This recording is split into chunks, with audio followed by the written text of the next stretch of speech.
لآلية دن بردفكي حكومة أمريكا ميشيل ميتشل جبو ولات عربي جروداوي راخفي قوت وان قلق جاران بهستنا كل سوريا اعتراف بكردان نايكرن دي بيجا كردها في بيمانكي بهيزن جبو أمريكا بيواندين وان لقال كردان باشن أو بيواندي وي بردوان بكن دي بيجا أو نزانن وي بيشروجا كردان لسوريا تشاوبه هروها قوت تشتي كنها جبوان جرينجا ريل برداعش ورا قرتن جبوكو جارة كدن داعش زندينة با جبركم ما ترسيها يا جارة كدن داعش فكرة دبيجا يا جرينج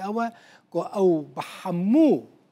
هف بيمانين خوين سوريرا دنافا بيواندية دا بميننو حمو آليجي لسرفيكي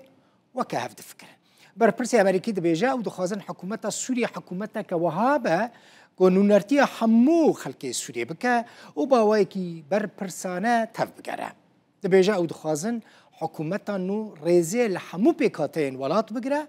و جدابونه نخه نوبرا بيكاتين اولي و نتوي عندما تم رفع دمكو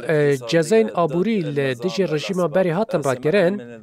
ما راست جهدا أخفتنين سروك كوغوت مرجن وان دياري كرينينن لپیشبینین وان هنه ام حکومت که دخوازن کو به آوایی که برپرسانه تف بگره بگومان حکومت کو رزی لحمو پیکاتین ولاد بگره بیل برچاو گرتن نتوا اول و حتی میل سیاسی پیشبینین ولایتین یکگرتین امریکاینا ام حتی نها پشگیری سوریه که یکگرتی دکن ام ناخازن سوریه پارچه ببا یک پارچه‌ای بلام ناناوندی او اگرت هورگلین داوی جبو گلی سوریه مانا لوکه من بحث کر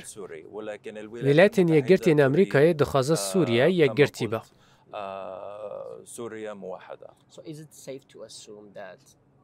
ئایا ئەتوانین بڵێن کە کورد ئەوانەی کە پشتان پێبەستن بۆ شەڕکردن دژی داعش بۆ لە ناوبردنی داعش زۆربەی پسپۆڕان هاوڕان کە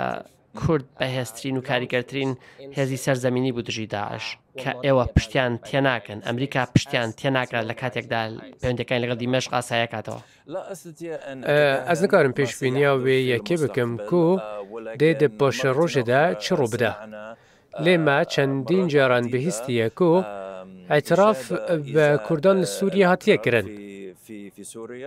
هف بشيك ما يا أولهية يا خورت هيا و أم هفيدارن أف بيبندي بردوان به تشتكو جبو ما گرنگتره جبلي برسا آبوري او كورين نيدا این جارة كدن ركخصنا داعش بهيز سري هلده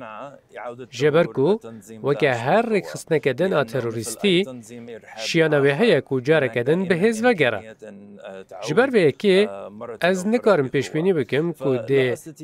ده پاشاروج ده چه بكردان را ببه لیا گرنگ اوه کو ام لگل همو هفبشن خواهین سوریه ده نوا پیوندیان ده بمینن و همو آلی لسر و مجاره به هفربن